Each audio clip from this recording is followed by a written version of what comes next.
Some prisons are built from stone and steel. Others are built from time, fear and the belief that tomorrow will never change. The Shawshank Redemption begins inside both kinds, then asks whether hope can survive when every visible fact says freedom is impossible. Released in 1994 and written and directed by Frank Darabont, the film follows banker Andy Dufresne after he is convicted of murdering his wife and her lover. He enters a brutal Maine penitentiary, befriends the resourceful inmate Ellis Boyd Redding, known as Red, and quietly builds a life of discipline, knowledge and long-term purpose behind the walls. Based on Stephen King's novella Rita Hayworth and Shawshank Redemption, the project carried a reported budget of approximately $25 million. It was risky because prison dramas were difficult to market, the title was unfamiliar, and the story offered patience instead of spectacle or romance. Its technology was deliberately invisible. Photochemical cinematography, prison sets, period design, controlled lighting and precise sound make decades pass naturally. The creative gamble was turning waiting into suspense and endurance into entertainment. This is more than an escape story. It studies institutional power, financial corruption, and the compounding value of small actions. Like a patient investor, Andy protects an asset the prison cannot measure, the ability to imagine a future beyond present pain. The industry context matters. In a year filled with major cultural successes, this quiet adult drama had to compete for attention without visual novelty. Its advantage was emotional durability. The story could become more valuable after viewers had time to recommend it, revisit it, and absorb its ideas. The first half establishes the prison as an economic and psychological system. Guards sell safety through violence, prisoners trade favors and contraband, and reputation functions like currency. Red understands this informal market, which is why Andy approaches him for a rock hammer. Andy appears emotionally distant. He neither protests constantly nor tries to impress anyone. His restraint creates curiosity because the audience cannot tell whether he is fragile, proud, or carefully observing. That mystery builds emotional investment with little exposition. The rock hammer seems harmless, yet becomes the first prototype in a plan requiring extraordinary patience. A large poster also appears decorative while serving a hidden purpose. The screenplay teaches us to notice small assets without revealing their final value. Prison life is violent. Andy suffers repeated attacks from the sisters, while Captain Hadley rules through fear. Intelligence offers no magical protection. Andy understands finance and human behavior, yet remains vulnerable where force holds immediate power. His opportunity arrives when Hadley complains about an inheritance tax problem. Andy risks his life to offer advice, asking only that his fellow workers receive beer. Knowledge purchases temporary dignity, and the prisoners briefly feel like free men in sunlight. The pacing works like research and development.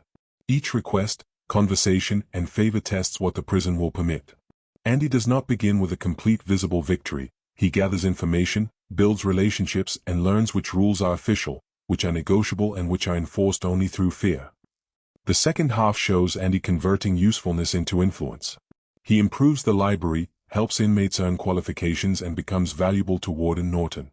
His intelligence grants access to records and offices, but also gives the administration a reason to keep him forever.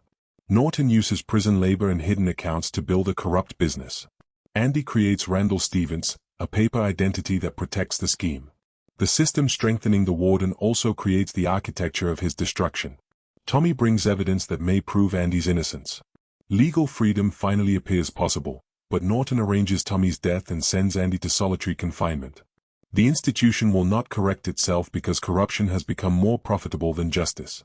Andy appears to surrender, speaking of Mexico and giving Red instructions about a field near Buxton.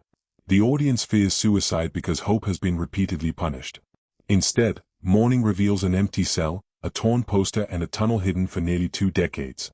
Andy escapes through the wall and sewage pipe, takes Norton's money through his false identity, and sends evidence to the authorities.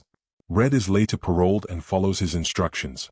Their reunion shows that freedom means recovering trust, purpose, and companionship. The payoff succeeds because earlier details return with new meaning. Accounting knowledge, the rock hammer, posters, library records, and Red's ability to obtain objects all become connected. The screenplay creates emotional product-market fit by rewarding attention without making the final revelation feel detached from character. Andy's psychology is built around delayed gratification. Immediate reactions could expose his plan, so he accepts temporary pain in exchange for future freedom.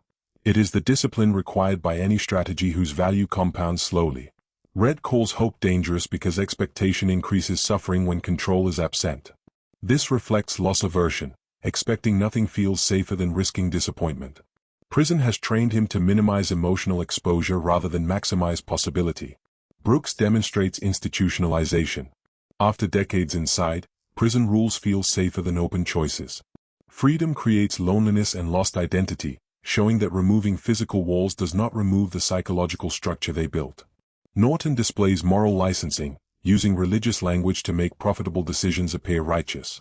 Hadley uses violence because fear gives immediate feedback. Both confuse control with leadership and obedience with moral order. Andy influences people through behavioral design. He builds a library, plays music over the loudspeakers and helps Tommy study. Each act changes the environment by making a better future briefly imaginable. Andy and Red exchange different forms of value. Red provides access, social knowledge and warmth. Andy provides patience and possibility. Their friendship becomes a diversified emotional portfolio, giving each man strengths he cannot sustain alone. Hope itself behaves like a risky investment. Andy accepts volatility because he believes the future can differ from the present. Red prefers emotional cash, protecting only what can be used today.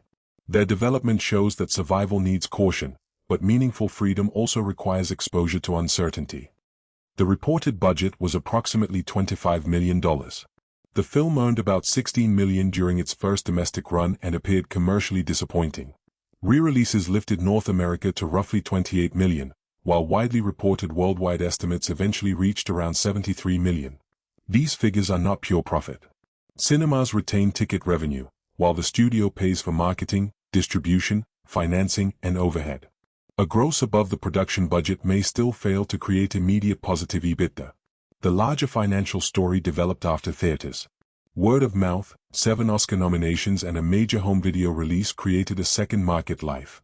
Rentals and television introduced it to audiences who had ignored the original campaign. Cable exposure was valuable because Castle Rock had joined the Turner organization. A theatrical underperformer could be licensed cheaply for television and generate advertising revenue through repeated broadcasts. Weak initial demand created a distribution opportunity for the library owner. Over time, the title became a durable asset through rentals, discs, television, streaming and catalog licensing. Its return on investment cannot be measured by opening weekend. Some content behaves like a long-term bond, producing value across platforms and generations.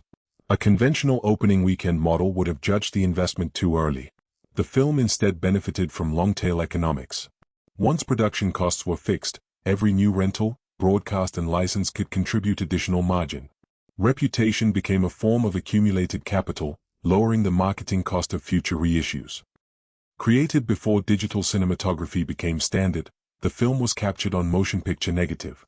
Roger Deakins used Eastman Kodak 5293 stock for most scenes and slower 5248 for some daylight exteriors. Exposure required precision because results could not be instantly adjusted on a monitor. Deakins avoided the usual daylight correction filter. After laboratory timing, the choice preserved cooler shadows and stronger contrast, creating a gray prison world that feels natural while carrying a designed emotional temperature. Many interiors were sets, including a multi-level cell block and individual cells. Deakins called his approach heightened naturalism, soft directional light, limited fill and enough sharpness to preserve faces and architecture. It appears ordinary while quietly guiding attention. Production design represented decades of prison life, while costumes, vehicles, and paperwork communicated time without announcing every transition. Technology served continuity rather than spectacle. The innovation was making technique disappear. Camera movement, laboratory color, sets and makeup let the audience watch relationships age instead of noticing machinery. The simple interface hides complex engineering, and technology succeeds when the illusion feels effortless. Richard Francis Bruce editing also controls time as a technological resource. Montages compress years without making life feel rushed, while longer dialogue scenes allow trust to develop. The film alternates compression and patience, proving that editing innovation is not always speed, sometimes it is knowing exactly what not to remove. A story covering almost 20 years creates demanding continuity. Locations, weather, makeup, costumes, and sets must match the timeline. One misplaced prop can break historical progression and weaken an otherwise successful scene. The Ohio State Reformatory supplied Gothic scale, while major interiors were constructed as sets. This hybrid balanced authenticity with control. The real prison provided texture, and sets improved lighting, camera movement, sound and repetition. Long days and repeated takes could improve performance precision, but also consumed wages, film stock, laboratory processing and crew energy. A director must decide when another take justifies its marginal cost. Adaptation created another risk. Darabont converted a reflective novella into visual drama while directing his first feature. Although Rob Reiner reportedly offered substantial money to take over, Darabont chose creative ownership over immediate profit. Selling control could have reduced Darabont's career risk, while directing created greater upside. It became entrepreneurial authorship, accepting uncertainty because establishing a creative voice may exceed the safety of a guaranteed check. Time was capital on every production day. A location delay affected actors, vehicles, extras, and laboratory deadlines together. Efficient management required departments to prepare aging details and period elements before cameras arrived.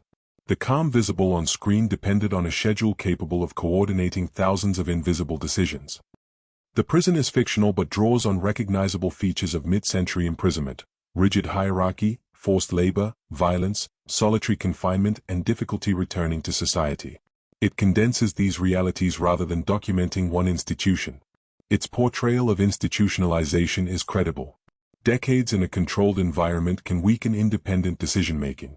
Brooks's struggle is not weakness but the result of routine becoming connected to identity, safety, and meaning. Andy's tunnel requires unusually favorable conditions: many years, a private cell, a weak wall, a concealed opening and a yard for dispersing debris.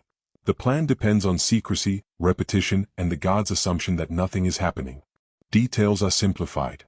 A small hammer makes excavation slow, inspections could expose the poster, and crawling through sewage creates risks from infection, gases, exhaustion, and restricted movement.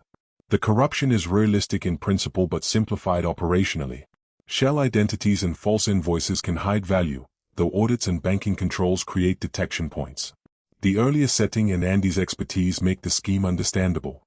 Its greatest accuracy is emotional. Long sentences alter time, unchecked power encourages abuse, and education can protect identity. It is not an escape manual but a study of adaptation when the institution controls every variable except thought. The courtroom material is intentionally brief, so the film does not function as a detailed legal study. Circumstantial evidence can produce convictions, but appeals, evidence handling and parole procedures are simplified. The narrative is more interested in moral innocence than in reconstructing every stage of criminal procedure. Cinematography turns architecture into psychology. Tall walls, narrow windows, and repeated corridors make individuals appear small inside a system designed to continue without them. Even outdoor scenes contain rigid lines, extending the prison's order beyond the cell. Early compositions isolate Andy behind barriers or inside wide frames. As his friendship with Red grows, they increasingly share balanced compositions.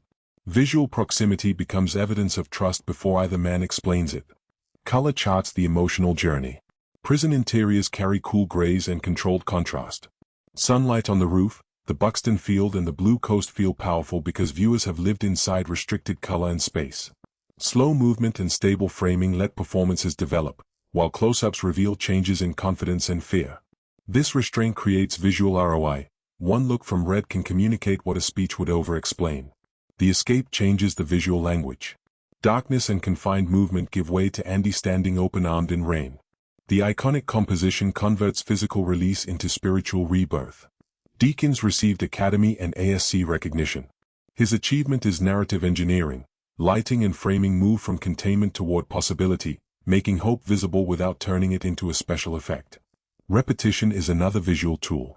Similar yard walks and cell block views return across the years, allowing tiny changes in posture and relationship to become meaningful. The environment appears permanent while the people slowly transform. This creates scale without requiring constant new locations or expensive visual spectacle. Sound establishes the prison before its rules are understood. Gates close, keys move, voices echo and metal answers metal. The mechanical rhythm suggests an institution processing people through routines that ignore individual emotion. Thomas Newman's score is patient and restrained. Rather than commanding inspiration, piano, strings, and gentle textures support memory, friendship and distant possibility without softening the environment. Red's narration provides structure, warmth, and skepticism across years that might feel fragmented. It does not merely describe images, it interprets how prison time changes the meaning of events. The opera broadcast is the central sound event. Andy plays music over the loudspeakers, and translation is unnecessary. Beauty interrupts the prison's acoustic control, giving every inmate something the administration cannot price or confiscate. Silence creates suspense during Andy's disappearance. The quiet cell, Norton's confusion, and the impact on the poster prepare the revelation more effectively than constant music. The sound balance earned an Oscar nomination. Dolby presentation widened ambience, dialogue, music, and effects. Sound turns freedom into contrast. Prison is repetition and echo, while the world beyond contains distance, wind, ocean, and space. Dialogue recording is equally important because the story depends on quiet exchanges. Advice, threats, and promises often occur in large reflective spaces where clarity could easily disappear. Careful mixing keeps words understandable while preserving the prison's echo, allowing atmosphere and information to remain present at the same time. The campaign faced difficult positioning. The title was hard to remember, the story centered on men in prison, and its reward developed slowly. Audiences also had Forrest Gump and Pulp Fiction, films with clearer identities and stronger momentum. Marketing leaned on prestige, performance, and the promise that hope could defeat confinement. Yet the imagery looked bleak, and trailers had to sell inspiration without revealing the escape, concealing the strongest payoff. The limited opening did not translate into a major wide audience. 7 Oscar nominations supported a reissue, but true conversion came through recommendation. Viewers became the marketing department, telling friends that the film was rewarding despite its setting and title. Home video changed the audience funnel. Renting reduced the risk of choosing a long prison drama, while television lowered the barrier further.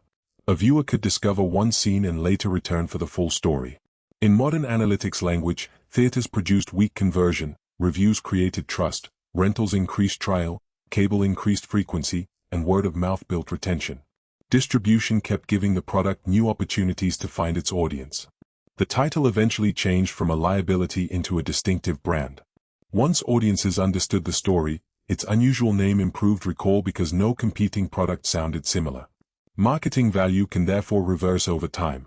An obstacle during acquisition may become an advantage after trust and recognition have been established. The film received 7 Oscar nominations, including Best Picture, Actor, Adapted Screenplay, Cinematography, Editing, Score and Sound. It won none, but the range recognized collaboration across writing, performance, and technical craft. Its reputation expanded through home video and television, allowing discovery beyond opening weekend marketing. It became a common audience favorite and a reference point for hope, friendship, and wrongful imprisonment. The Library of Congress selected it for the National Film Registry in 2015. The American Film Institute included it among major American films, and the ASC recognized its cinematography as a milestone. Its legacy is economic as well. A weak opening did not prevent a valuable catalog life. It demonstrates why studios preserve libraries and renew formats. Cultural affection can generate revenue after original costs are absorbed. Creatively, it influenced dramas about institutional survival, but its deeper contribution is emotional accessibility. It treats male friendship tenderly and presents hope as disciplined work rather than simple optimism. Its legacy also carries a warning: inspiration should not obscure failures in criminal justice. The message is not that patience guarantees escape, but that institutions must never define the full value of a human life. Its continued popularity also demonstrates repeat viewing value. The escape surprise matters on a first viewing, but later viewings reveal preparation, visual clues, and emotional changes. A film that remains rewarding after its central secret is known has stronger catalog economics because discovery can become ritual rather than one-time consumption. Its art transforms time into emotion. Years pass through faces, routines, posters and friendship. We do not simply learn that Andy waited, we feel the pressure of waiting and understand why hope requires courage. Its technology remains invisible. Film stock, lighting, design, makeup, editing and sound create decades without interrupting the human story. The engineering is sophisticated, but its purpose is clarity. Capital first appears as limitation. A $25 million prison drama struggled because the market did not know how to sell it. Awards, rentals, television, and licensing later proved that one stage does not define an asset's lifetime performance. Psychology connects every layer. Andy delays gratification, Red controls expectation, Brooks reveals institutional dependency, and Norton shows power without accountability. Their choices make finance, corruption, and freedom emotionally understandable. The escape is satisfying because it is the visible return on thousands of invisible decisions. A tool, poster, library, false identity, and promise mature at different times inside one patient strategy. Freedom is not wealth, revenge, or recognition. It is choosing where to stand, whom to trust, and what future to build. The walls lose power when imagination becomes stronger than routine. Art, technology, and capital finally meet in the same lesson. Durable value is often invisible while it is being created. The tunnel grows behind a poster, friendship grows inside routine, and a commercial disappointment grows into a classic. Patience does not guarantee success, but it gives meaningful work time to find its audience. If you found this deep dive meaningful, my literature-loving friends, consider liking and subscribing so we can keep decoding the business and beauty of cinema together.